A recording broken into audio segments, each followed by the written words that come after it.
Hello and welcome. My name is Sheep Thief, and today I'll be coming at you with some Dominions 5 Warriors of the Faith multiplayer online gameplay.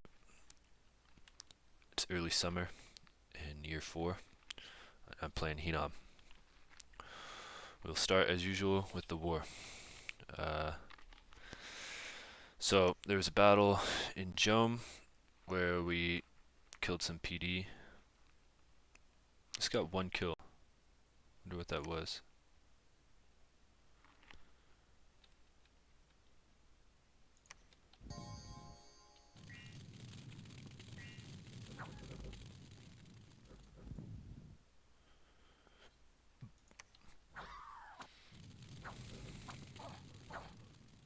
Oh, he must have killed one of his own troops.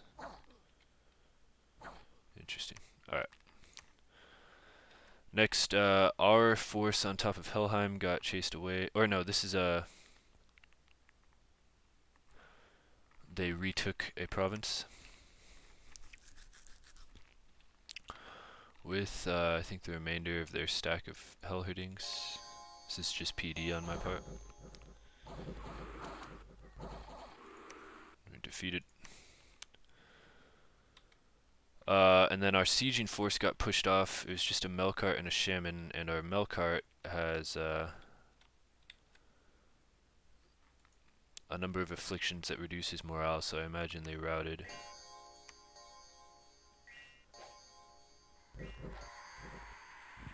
Looks like the shaman managed to retreat, but that probably hurt his morale. His morale went up for some reason. Route one of those. Route some of those. Haven't routed yet. That might be it right there. Yeah. And we run away. So, it's close, but we need to get that melqart cured. We took the fortress in the Nether with our sort of elite troops.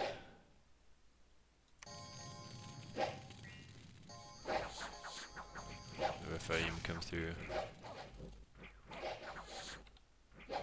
And the devils kill the commanders. Everything else gets cleared up. Not a lot to say, everything dies. Very nice. Few unfortunate events, unrest goes up in the Mines of Fortune. And misfortune goes up, so maybe they should change their name. Got some water gems in Jom, and we killed a Fomorian scout, and other than that, that's pretty much it. Another thing that happened, Fomoria got Mother Oak. Not good. So, what else? We recruited an Astral Melqart, not what we wanted. That brings us up to 5, I think. We want another Earth one. So we're recruiting another one, as you can see. Next, our blood economy. We got a total of 29 blood slaves, which put us over. Pardon me, sorry. Which put us into 85 blood slaves total because we saved up last turn, which is enough for us to cast another vampire lord. Our vampire lords arrived in Ermor, and our. Pardon me, one sec.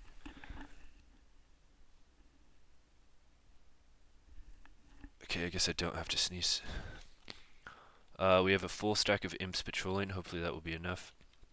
One of them is blood hunting. One of them will continue to cast vampire lords. We've relocated our Cohen farm from New Spring, which dipped below 5,000 people, up to Zooks, is how I'll say that. The issue is we don't quite have enough to build a temple here. Or, I'm sorry, a lab here. So, not ideal. We could. Maybe we could have enough. Hold on. because we have a new Cohen farm down here where we made a temple, I'm sorry, a lab, and then we need a temple here to recruit witches. But the question is that urgent, right, in the next few turns? We do have a lot of diseased troops down here that we could save. All of these mundane, not the skeletons, but all the mundane ones are diseased. So they will die fairly soon. You know what? I think we will postpone the temple. Just research, and then we'll get rid of this. And that should set us right for, let's use one of the non-experienced ones. Construct lab. That way we'll have these blood slaves ready to use next turn, and I guess we'll just put off making the temple one more turn. Next we have the unrest in our various blood hunting provinces going down. That's down to 8 now. This is 0. This is 2. I think we'll be okay. This blood farm was pretty stable. Here we're at 6, but we're not blood hunting yet. We're gonna get like some wolves. We've got 2 people casting summon Mazakim, and we still need to get a Mound King up to lead those. So we're gonna wait on blood hunting. We also don't have the 3rd Koan even there yet, so I think we can wait a turn or so.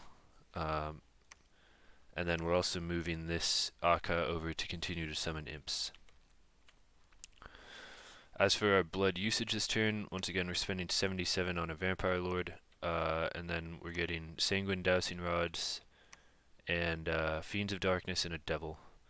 Our Devils have performed very well throughout the game. We now have 4, so this like backline attack I think will be really good against Fomoria and Ulm. We're gonna keep it. I want those coming out. I would have done a Devil, but I only had 5, so I couldn't use this for that. Now, research, not much to say. Actually, there's a fair amount to say. We should be able to get Thaumaturgy. So it's 700 for Thaumaturgy 5, so we're at about, let's just say 600, it's a little less than that, so we'll be 450 into Thaumaturgy 5, so then the next turn we'll be done with Thaumaturgy and doing enchantment, and then we're getting to Evocation 6 for Mind Hunt. Yeah, I think these evocations will be good for what I think is a very close to war with Fomoria. So we have a ton of these wizards here that are right on the front line, and having them able to cast evocations would be strong. So yeah, I think we're good on research. I like where we're at. We're gonna get enchantment 4 for flaming arrows for our archer stack, which I could talk about really quick. We're at 92. We need 8 more. So we're almost done with that. What else? Yeah, so that's pretty much it for research. The big discussion of this turn is going to be items. We got construction 6 this turn, as you can see.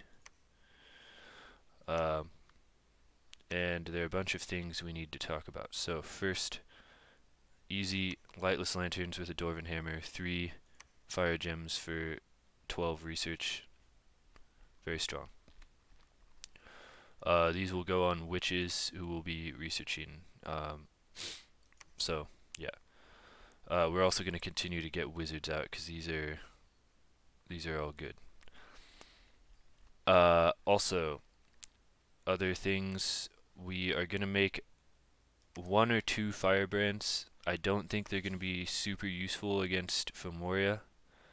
However, it'll be good to have them lying around for like going against PD. They'll be good against PD, and then they will also eventually be good against humans, but that is not the Well, okay, let's start actually we're going to skip over items and talk about diplomacy first because a lot of the things I'm doing with my items is based on diplomacy. So, Fomoria, first of all, has a bunch of armies on my border. I don't know if this is a threat or if they're just passing by. Um, he's also, for some reason, I think this was an event, but for some reason this throne is now unclaimed. I think it used to be Mekones. There are some like militias here, and so I don't quite understand what's going on here.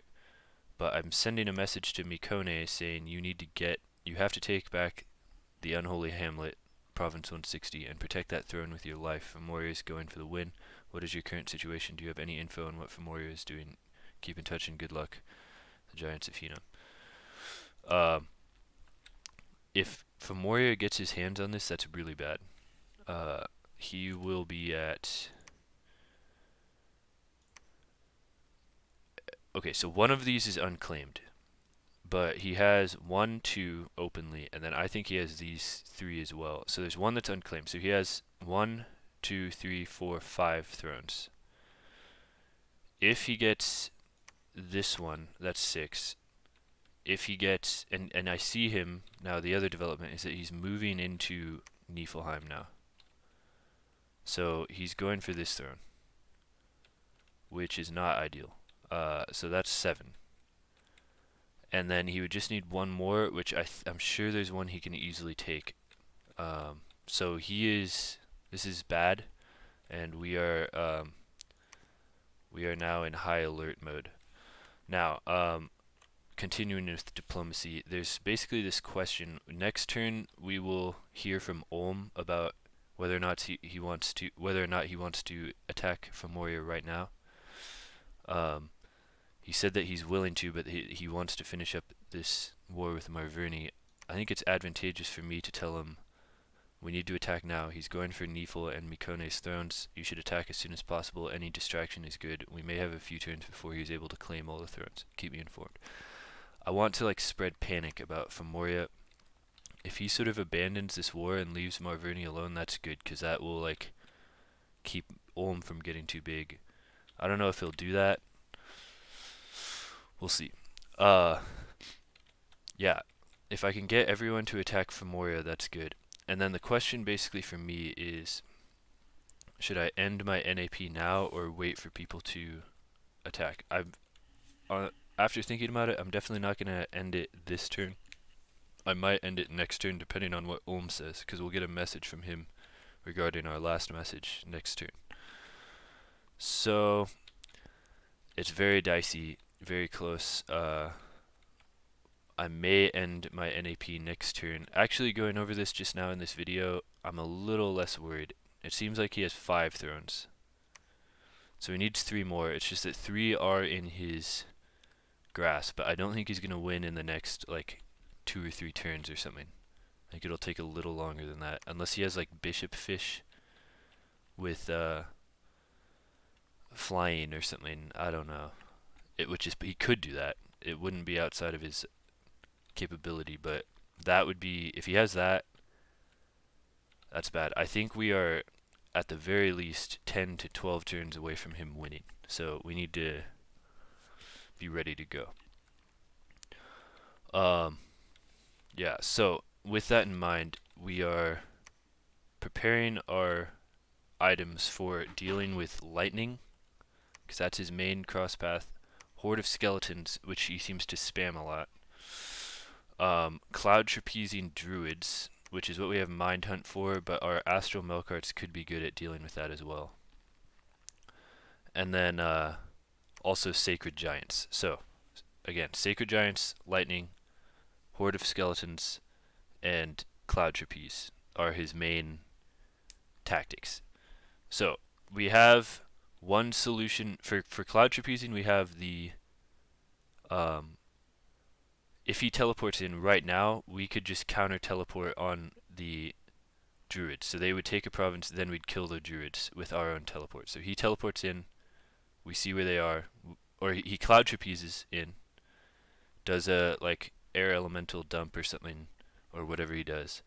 Then we send a astral melqart to kill the druids. and take back the province. That's one solution that we could do right now. I just wanted to see actually, cast ritual spell, teleport. Yeah, we have teleport ready to go. Also in the works, as you know, is the mind hunting balls, uh, which I swear we had more than this. One, two, and then we have a third one down here, who's ferrying troops around. But he will come back, and we might actually station these balls. We might spread them out so that we could have like a good amount of coverage for mind hunting. So that's in the works. That's like, I want to say we're like 3 turns away from Thaumaturgy 5, 4 turns for enchantment, or no, 1 turn for, so a total of 4 turns for enchantment 4, and then climbing evocation, I think we're looking at 7 to 8 turns from a mind hunt battery.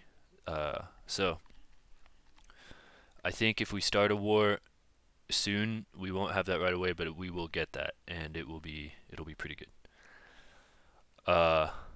Yeah. So then, what else we have? So that's how to deal with cloud trapezing druids. How to deal with sacred giants.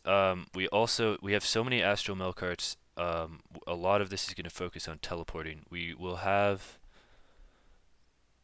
what we need to worry about is Thunderstrike, because Iron Face, which is what we're going to do to get the protection on these Astral Melqarts up, gives 5 lightning vulnerability. So I'll show you Iron Face really quick.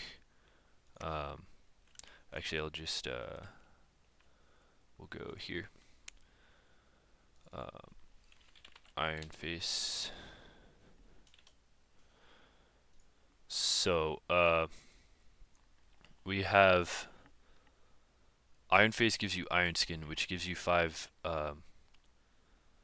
lightning vulnerability, but it gives you a ton of protection. Like, it'll bring our Melqarts up to like really high protection. Yeah, so we want that, but because of all his lightning, it's bad. And remember, if they get hit with any lightning damage, they get stunned. So not good. What our solution is we're having both of these air mages make copper plates, which give, let's show you, oops, copper plate only costs 5 gems for us 3, and gives you 25 shock resistance. So that puts us at a net of 20 shock resistance with the copper plate. The thing is, the protection isn't that good, but it should be covered by the Iron Face. 4 more heavy duty things, we will probably use Armor of Knights, which we're making. I'll show you that. This just gives you a flat 23 protection. So pretty strong. And then there are other anti-shock things that we could put in the miscellaneous slot, but the question is, okay, so this brings us into the question of what weapon do they use. We spoke last turn about shadow brands, fire brands, and hell swords. Against Fomoria, I'm actually leaning towards the hell sword. I sort of looked into it. The vine shield and brand combination is good against chaff. So I think one or two of these teleporting melqarts are going to be on raiding duty. They're going to go behind his lines and just take things, and he'll have to cloud trapeze to try to kill them, and it'll be hard to kill us with a cloud trapezing unit. So the brands are gonna we don't need that many of them. What will be good is a hell sword. A hell sword is a strong weapon that requires blood and fire, which we have. And this will be good. It's two-handed weapon, so it does a lot more sort of damage, which will be good against his giants. It looks like a lot of his troops are size 3 Fomorian. Um, let's look.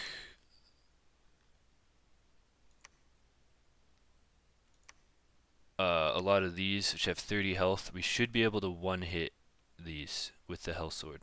Their protection's pretty good too, so like a brand won't quite cut it for dealing with these. So more damage. It also makes us go berserk, which will keep us from routing, which I'm a little worried about with a drawn-out battle. And then it gives us life drain, which means that we can free up our regen slot in, and so we'll have another miscellaneous slot. And then it also heals fatigue a little bit. So we sort of have this choice between a Hell Sword and a free miscellaneous slot, or a like Firebrand with a Vine Shield. We can close all this.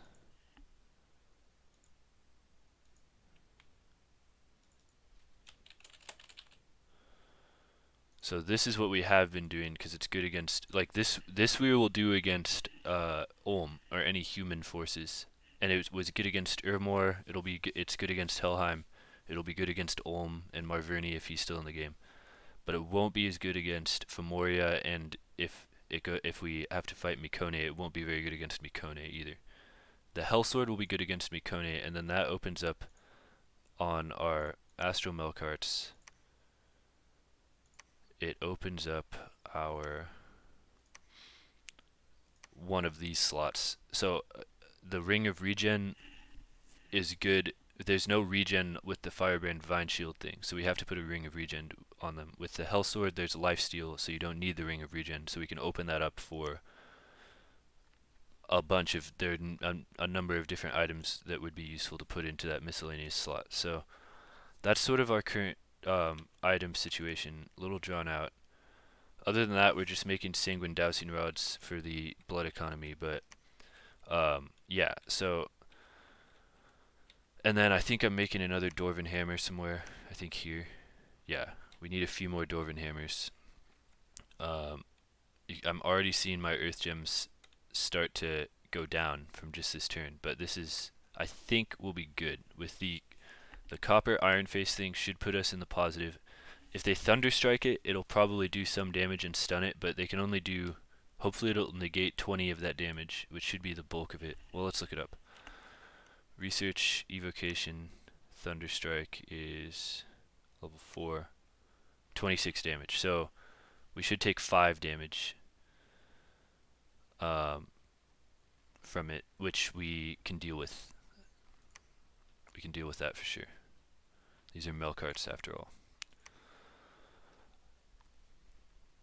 Yeah, I'm wishing now, at this point in the game, I'm wishing my bless was a little bit different. Like, we have, my bless is a ton of, like, attack and defense skill, and not much resistances. We have poison resistance. Oh, we have shock resistance +5? I did not know that. Oh, maybe it's from a throne. Oh, wow, interesting. So, is it this throne? Nice. Okay, so we will have, without Iron Face, we will have, so basically Iron Face's negative is actually negated by our throne. I did not realize that. What fortune. What, total providence. What do you know? Okay, so we should be good. We should be good. So we'll put Iron Face on him and maybe a copper plate, and then they should take 1 damage from a full thunder strike. That's totally deal withable. The stun will be bad, but whatever. We can handle that. Very good. Very good. So that's our item situation. We have hit a power spike here, and you can see with how much we're forging, like, we're almost kind of racing to keep up. Our research took a bit of a hit. We were at like 630 or something, but we need to reforge these items, so it's okay. And we're getting our lightless lanterns out, which are way better than the skull mentors. Like, these were almost, That's what 40 minus 2 for each of them, so minus 8. So 32 death gems. That's not too bad. Whatever. But yeah, we're gonna start building our death gems back up. We spent 8 of them or 9 of them maybe for a shadow brand, which I think will be pretty good because he has a lot of fire resistance. So I think shadow brands will be more useful against Fomoria. Fire brands will be more useful against Ulm. Yeah. What else is there to talk about? Not much really. I think I've basically ended the turn. I'm keeping an eye on this throne with this scout. I could have sworn I had another scout. Did it die?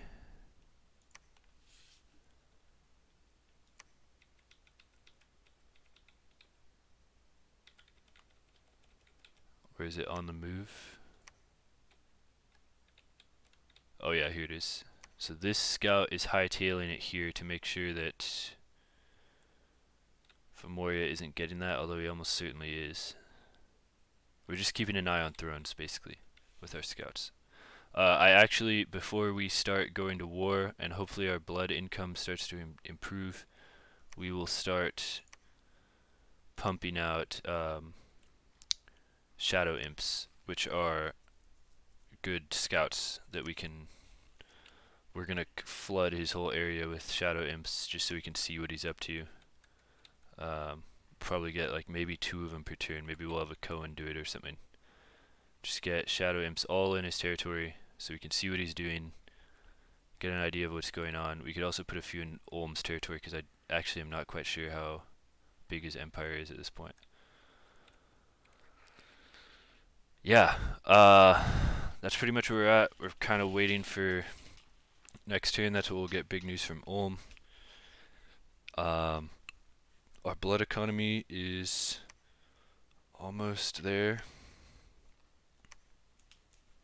And yeah, I think that's it. Thank you for watching. I'm going to end the turn here and tune in tomorrow, or tune in at some point for the next episode. Thank you for watching.